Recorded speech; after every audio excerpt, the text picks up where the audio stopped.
Kaz and Zach, so congratulations to you both on your new roles. How are you feeling about this new opportunity? Well, very excited, very humbled to get the support of the Brisbane Roar owners. But as I've been saying to a lot of people that ask me the same question, it's more than just a role. This is, my whole life, and I know Zach's the same, has been devoted to this game.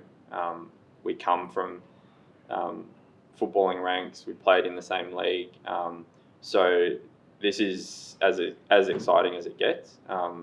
There's definitely a job ahead of us, but I think just meeting the great team that we've got here at Brisbane Roar, we're just really excited to get on the ground and run. Yeah, growing up in Queensland, supporting then Queensland Lions to Queensland Roar to Brisbane Roar, it's a surreal moment to be in this privileged position to be able to really have a lot of influence over the direction of the club over the next couple of years. Really thankful to the ownership group for the opportunity, but just really excited. We've got so much ahead of us, so much to look forward to, and so I know that with the great people that we have both in the admin and on the football department side, just ready to get going now. And what has prompted this change in your career? What's going to be different with this new management compared to the previous management? This is really something that I've been thinking about ever since I left football. My last contract was with the Jets, but the vision's always been there. So this is a 10, 12, 13-year vision. So it's not really a change as far as I see it. It's that I was waiting for this day.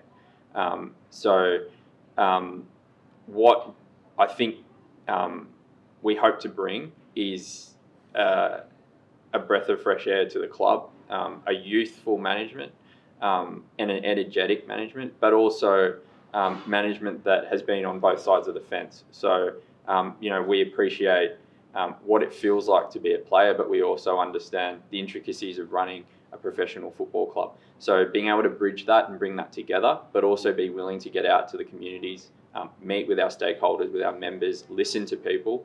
I think that's what you'll see in terms of the change in management. And could you tell us a bit more about both your corporate and football backgrounds and what that knowledge and experience is sort of going to bring to the role? Well, I'll start because I talk too much. But so my career started, grew up in Canberra, went through a system, and the hardest thing coming out of Canberra, and I know that the APL is looking at this very closely, is that we had the Canberra Cosmos that unfortunately in the NSL days weren't able to continue in the league, and that was devastating as a young kid because I used to go out and watch them. So not having that pathway to a professional team or setup was devastating.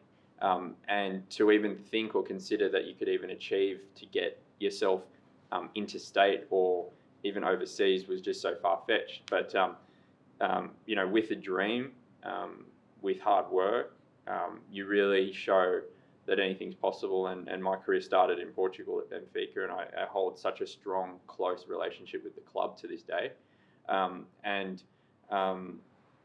That sort of progressed into playing in the A-League and having the opportunity to be around the Socceroos. So it was obviously a big part of my life being a professional. But then what prompted me away was the ability to be able to be in this position today where we sit.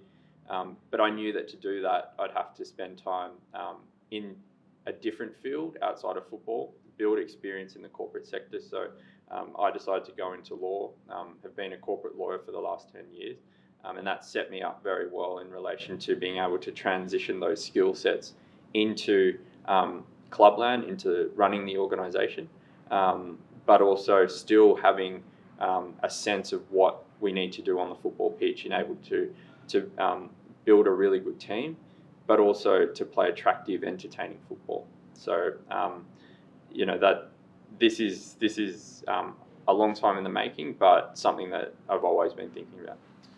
Yeah, very similar to Kaz. Professional football career, coming through the QAS system back in the day which produced some amazing players of that ilk and that generation just before Kaz came through. Signed at Gold Coast United when Gold Coast United was around. I went down to Central Coast Mariners and had 3 fantastic seasons down there before moving to Sydney FC. And then I got my chance overseas, so it wasn't quite good enough to go to Europe. Didn't have the passport, unfortunately, but went to the UAE, had some amazing experiences in the UAE before moving to Malaysia and Singapore. And I guess for me, very similar to Kaz, I was just really interested in the business of sport quite early on. And so, whilst I was living in Singapore, set up my own investment firm, started to invest in a number of different Singaporean SMEs, and started to grow a number of different businesses while I was over there. So I returned back to Brisbane a couple of years ago, and very similar to Kaz, this has been a lifelong ambition, albeit we're quite young in terms of being sports administrators, senior sports administrators, but I guess where we feel very well prepared for the role and responsibility, and we're in this position today, feeling very comfortable to drive the club forward. And Kaz, with you as CEO and chairman now, what's the new way forward for the club? What's the vision for the future? The vision's very clear. The vision is that we need to take this club back into a position that is the most supported football club in Queensland.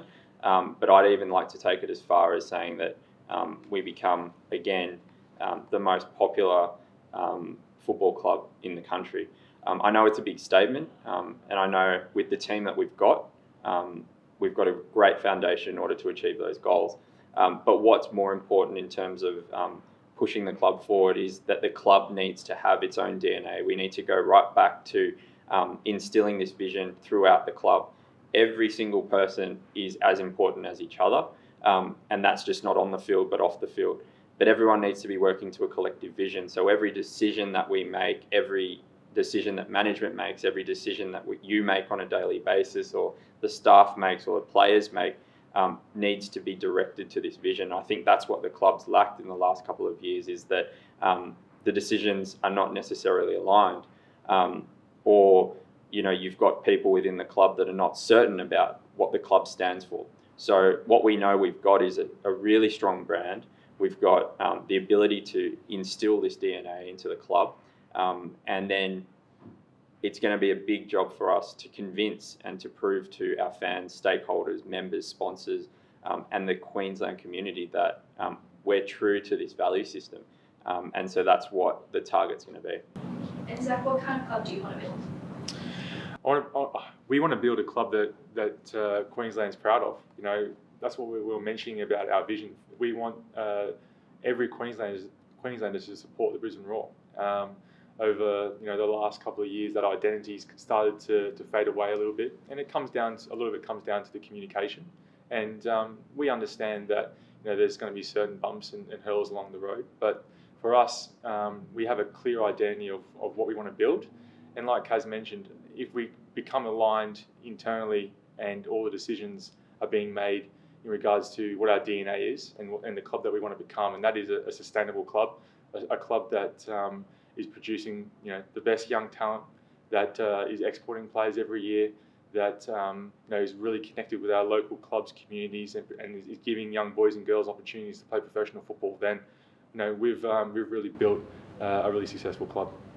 And from a football point of view, the Roar finished 8th last season and 11th the season before that. But there's a new coach in the role now, so what will be your approach to helping Ross turn the club's results around? Ross is a fantastic coach, got immense experience both here and abroad, and we will empower Ross and provide Ross all the tools that he needs in this upcoming season to build the squad, both in players and in coaching, to have the most successful season that we can possibly have.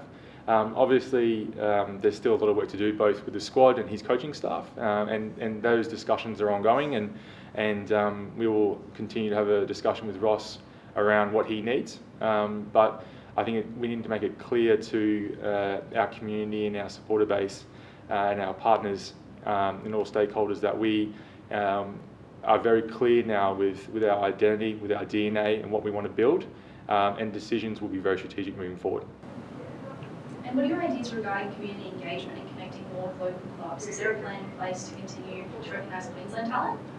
This is such an important factor for us. Queensland now, I think, and don't quote me if I'm wrong on this, but I believe that we trump Victoria in relation to participation rates. And this is an extremely important factor. This means that this is what I believe can be and should be and probably is the most participated sport at a junior level. And what we want to do is be a part of that. We want to play a big part of any young boy or girl's dream and inspiration. We want to be that figurehead, that possibility. We want to stand for something, just like when Zach and I grew up playing. We want our players, our team, to be a part of that journey, a part of that story. So that means that that type of engagement is going to come from the top. So by leading this group, we're going to start getting into the communities, into the schools. We want to re-engage with our NPL clubs because that plays a big part of a funnel into what we want to create, which is the leading club in the state. But we also want to make it very clear and unambiguous that we're not here to have that disconnect. We want to be connected with everyone because at the end of the day, what we care about is nurturing not only the footballer, but nurturing the human being. We want to create good people out of Queensland. And that's going to take time, but that's what we stand for. And lastly, what would be your message to members and fans? What's something you want them to know? Get on the bus because you'll miss out. And I'm telling you, this is going to be a fun ride. And come with us, support us. We need you. You're a big part of this, and we want to connect with our fans and members a lot more. But their ideas, their input is as important as what we're doing. But don't be late because the bus will go.